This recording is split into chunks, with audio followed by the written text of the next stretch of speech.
Hey everybody, it's Jamie from No Getting Off This Train. In today's video, I am meal prepping breakfast sandwiches for the week. So come along as I show you exactly how I make mine, how I cook them, how I store them, and how I freeze them.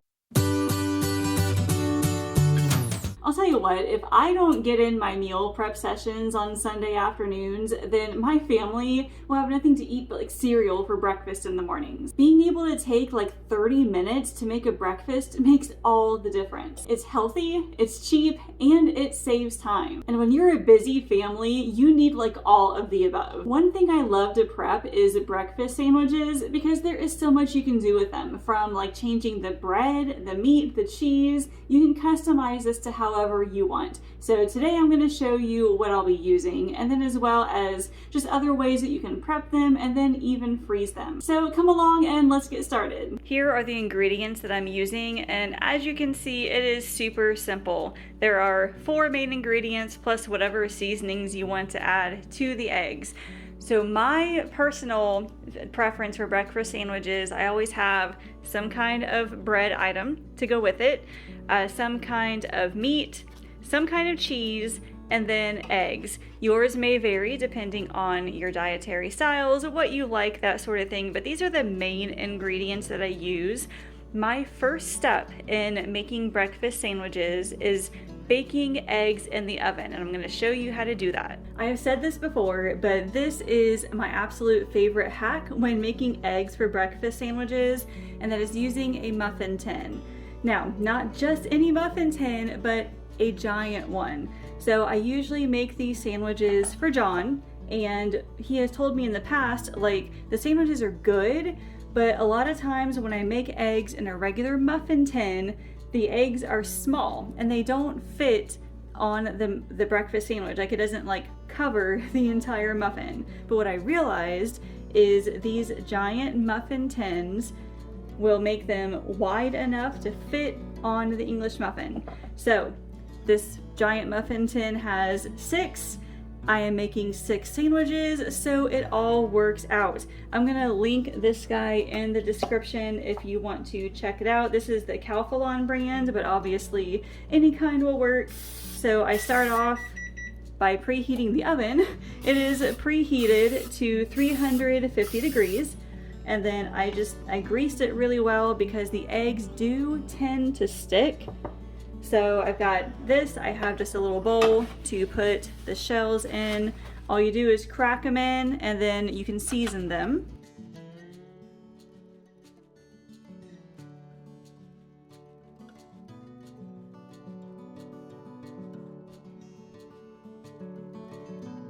Now you can season these however you want. You can use salt and pepper, whatever special blend you want, but I have this Creole seasoning that I got at Jungle Gyms. I'm almost out, so we have to go back, but I just sprinkle a little bit in there.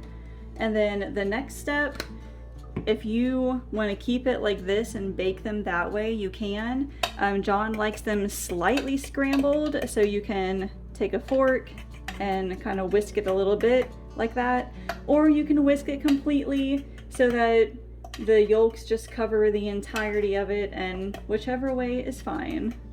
It'll all cook the same in the end. So again, the oven is preheated to 350 degrees. I'm gonna put this in. It usually takes between 15 to 18 minutes. So after that, we'll get the sandwiches assembled. While we were waiting for the eggs to finish, I can go ahead and at least assemble most of the sandwich. So like I said, I bought English muffins for these. These are the Thomas brand because Walmart does not carry the great value version of like whole wheat muffins.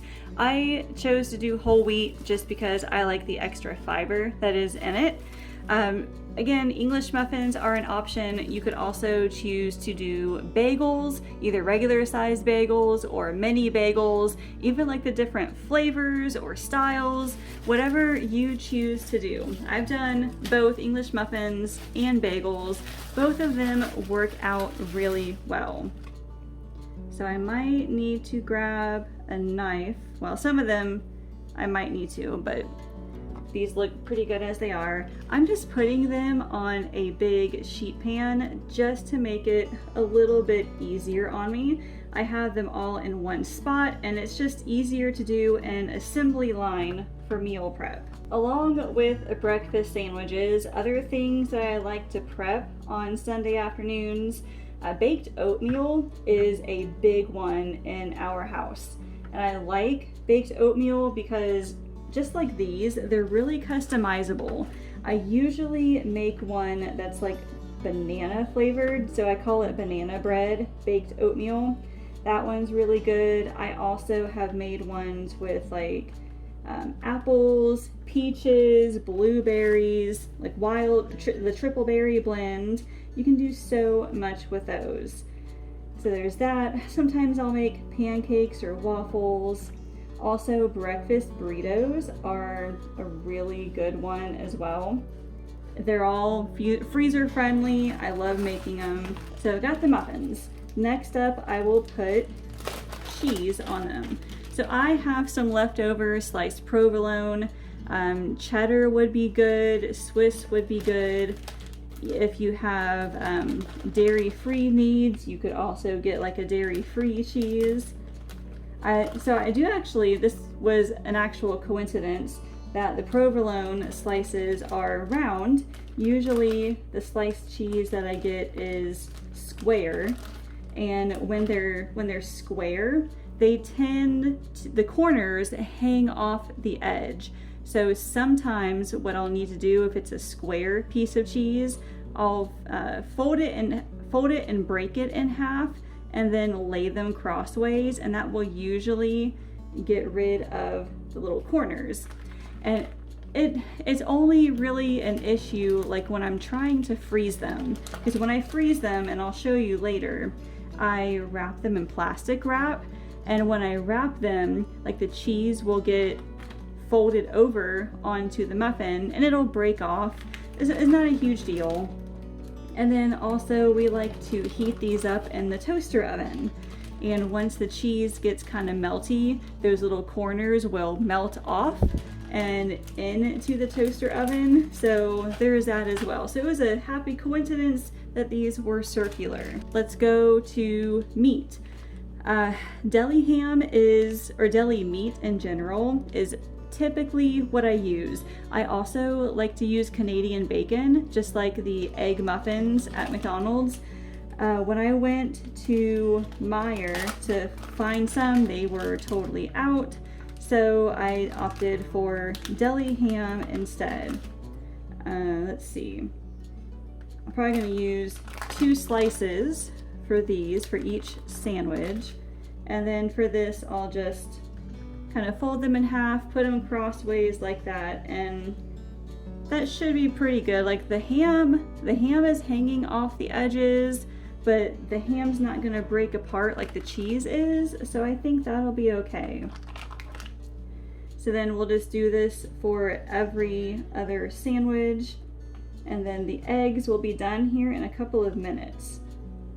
Other options, if you want to make up some bacon would be amazing on these sausage patties. You can take a bag of frozen sausage patties and heat them up and place them on here as well. Those would be really good.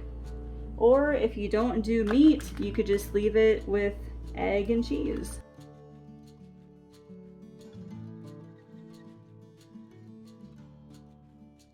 And thank goodness I had just enough for these. I used a little bit of this earlier for lunches. Just grabbed a couple of pieces of ham, so I'm glad that somehow coincidentally I left exactly enough. All right, eggs are done. 15 minutes was just fine. Usually I give it a little wiggle test, and if the tops kind of wiggle a little bit, then I need to put them back in, but they seem to be good, so we can put these on the sandwiches. Now you're supposed to let the eggs cool fully before putting them on the sandwiches, but for the sake of the video, I'm just going to show you real quick how to assemble them. So I just took a knife and ran it under the muffin tin. So here's what the egg looks like. It is nice and thin and larger. So when I put it on the sandwich, I mean, yeah, it's still smaller, but it fits on the sandwich pretty well. So we'll just do that for every single one of these, and then I'll show you how you can keep them in the fridge or how to freeze them.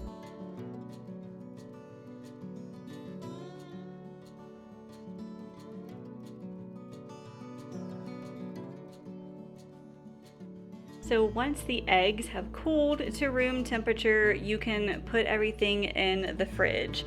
So you just put the tops on them like so. The way that I like to store them in the fridge is just like this, but I put them in meal prep containers just like these. These ones will fit 2 sandwiches per container, so I'll need 3 containers total. And then I've got my lid. I'll put that on top, put them in the fridge. They will probably last around 5 to 6 days in the fridge, just like this. So that is just enough time for you to eat all of them for the work week. And then, well, what if you want to freeze them? Freezing them is super simple. We're going to wrap them in plastic wrap, and we're going to put them in a freezer bag. Now here's what that looks like. You're going to take an individual sandwich, just like this, and then you're going to take some plastic wrap and you're going to cover the entire sandwich. You'll want to wrap it as tightly as you can. So I'm going to come underneath it and then wrap it, fold it, tuck it, so it looks pretty much like this. So you got it all tucked under on the bottom, you've got it wrapped fully. You'll do that with all of them, and then you'll put it in a gallon-sized freezer bag. Now you'll want to make sure that you put the date that you froze them and then write down what they are. These will stay fresh in the freezer up to about 3 months. They will stay fresh even after they will still be safe to eat after the 3 months, but the longer you keep them in the freezer, the bigger chance they have of getting freezer burn. So the plastic wrap and the freezer bags are going to help protect it pretty well from freezer burn, but you still want to try to use it up within 3 months. They're probably going to get eaten by then anyway, and by that time you'll have made plenty more sandwiches or breakfast, put those in the freezer, and it just becomes a rotating process. I calculated the total cost of all of it, and it was $9.45 for all 6 of them, which means that it comes out to $1.57 per sandwich. We compare that to McDonald's, which is probably $3 for an egg muffin or something like that. That is a huge savings. And that of course depends on other factors, like do you buy the store brand type or like the name brand? But either way, you're gonna save money on these. I hope this gives you a clear picture on how to meal prep breakfast sandwiches, and the different ways that you can use them, also how to freeze them.